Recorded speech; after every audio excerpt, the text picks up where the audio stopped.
Today we are going to cook with the epic, the eponymous potato.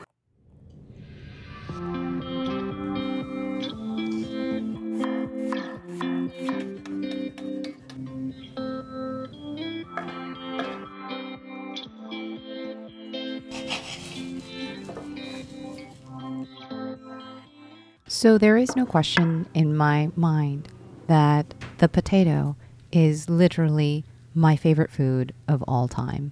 I mean, more than rice, more than kimchi, more than any of those things. And I am not ashamed of it. Like, literally, my favorite time of the year is the days before a marathon because I get to eat endless quantities of boiled potato. Yeah, that's how much I love potatoes. And when I die, my headstone shall read, I'll have a side of fries with that because French fries is my absolute favorite way to eat my favorite food, the potato. So here we are going to make some baked fries, a little bit healthier than regular old deep fried fries. And we're also going to add one of my other favorite foods, kimchi. We are going to start with the kimchi cheese sauce. Yes, I said cheese sauce. Vegans have cheese sauce. And we're going to make it out of potatoes, cashews, and a bunch of other things that's going to make your cheese sauce like amazing. We're going to add some of those potatoes, like I said.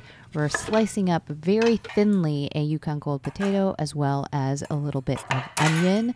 I'm going to smash a couple cloves of garlic, add that to my nice ramyeon pot, which is the fastest way to boil anything, which is why I like to use it.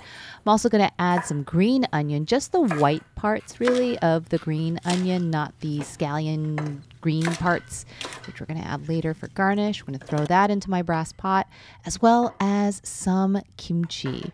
You got to add some kimchi if you want it to be a kimchi cheese sauce. So I'm going to add a 1/4 cup of this delicious vegan kimchi that I got from my favorite kimchi maker, 80 Million Kimchi, which is a local Chicago kimchi maker. I'm also going to add a bit of oil, just 1 tablespoon of vegetable oil, and then some spices. Of course, I'm going to add some gochugaru. I'm going to add some ground turmeric. I'm going to add some garlic powder, onion powder, and some ground cumin as well. And that is going to really enrich the flavor of our kimchi cheese sauce. I am so excited for you guys to try this kimchi cheese sauce. It is something that I have developed and tweaked and worked on and perfected for a long time. We're going to add our cashews. They're roasted and unsalted cashews. Don't worry, you don't need to soak them. They don't need to be raw. None of that funky stuff. We're going to add a tablespoon of gochujang, which is going to give this cheese sauce some heat. We're going to add some soy sauce. Make sure to use gluten-free if you are gluten intolerant. That's going to inject our cheese sauce with more umami, more flavor if that's possible. We're also going to add a 1/2 cup of water. And look at that. It looks like kimchi jjigae with cashews in it. That's basically what this is. It's going to be kimchi jjigae with potatoes and cashews that you're then going to blend up into a creamy, dreamy, cheesy sauce. I made this sauce for my non-vegan dog walker several years ago, and he would not believe me when I told him that there was no dairy in it. That's how good this cheese sauce is. We're going to drop all of the contents of the pot into my Vitamix. You can just use any old, good, reliable blender. And then we're going to add some of the pickling brine from your kimchi, very important, some nutritional yeast to give it that funky, cheesy flavor, and some plant milk. I'm using soy milk here, along with some lemon juice and some maple syrup for a touch of sweetness. And we're going to blend this all up. It took me about a solid minute of blending at the highest power. And then you get this creamy, dreamy nacho cheese. Look at how gorgeous that looks. And it tastes just like it sounds. It's cheesy, it's kimchified, it's spicy, it's amazing. Now it's time to make the baked fries. Baked fries, I mean, there's not much to it. You've probably done it many, many times.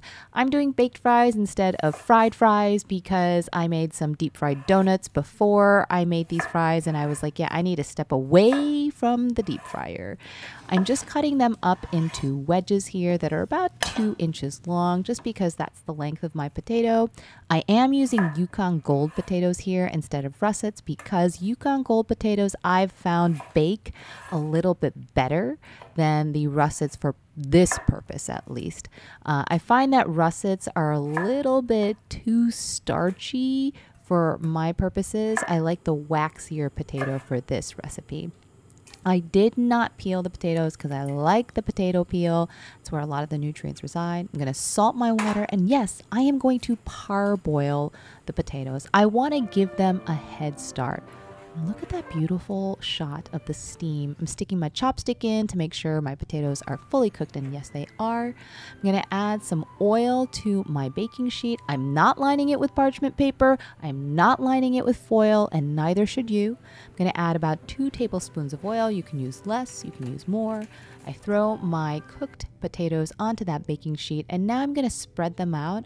I'm also going to flip them to make sure that the peel side is up so that the not peeled side gets really nice and crispy first. I'm going to drizzle a little bit more oil over the top. You can skip that if you don't want to add oil. I'm also going to salt this with some sea salt.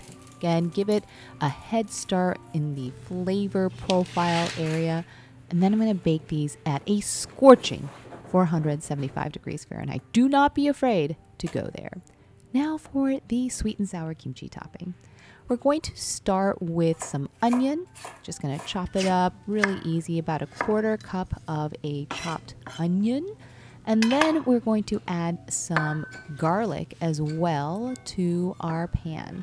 So I am going to just slice up a little bit of garlic, 2 cloves of garlic. You'll know that I hate prepping garlic, but I did feel some kind of way about using pre-minced garlic here. So I did try and slice up some garlic on my own. I'm also going to chop up 1 scallion.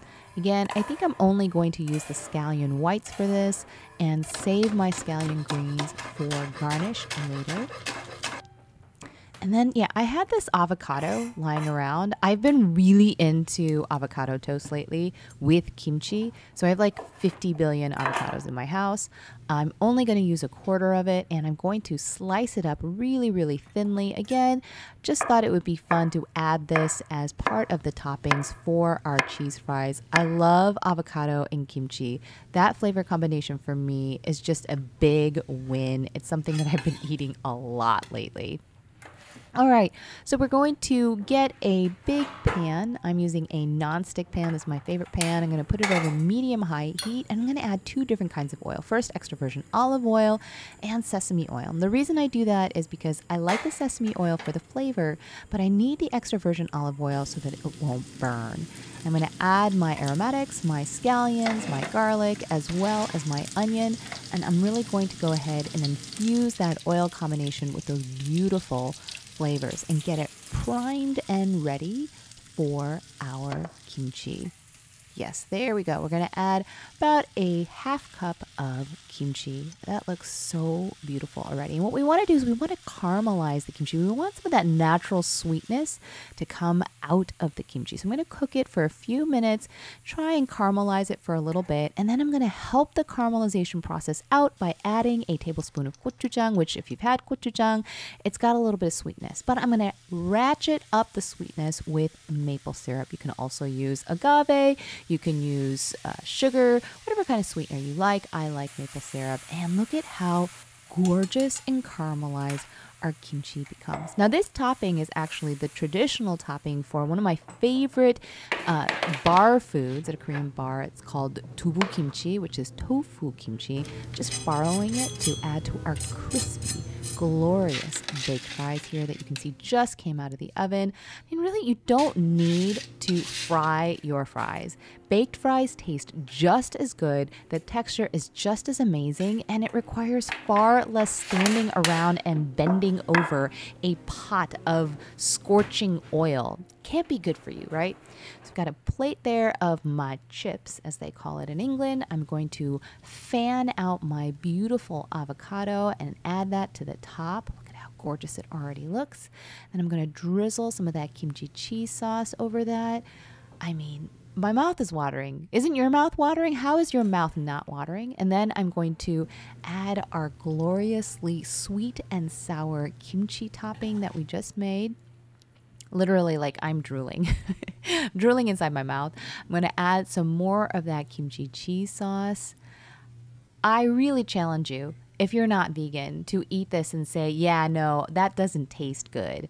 It tastes amazing. I mean, it just hits all the right spots. Then we're going to finish it off with some toasted sesame seeds, some of those scallion greens that we cut up earlier. We're also going to hit this with some black pepper. And of course, we're going to sit down and we're going to eat it. That is amazing. Kimchi cheese fries, everyone. These were so good. I could eat these 3 times a day.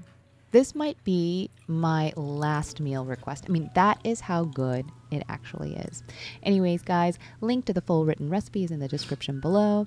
I hope you enjoyed this video. If you did, make sure to hit that like button and don't forget to hit that subscribe button as well so that you don't miss out on future Korean vegan videos. Have a lovely day.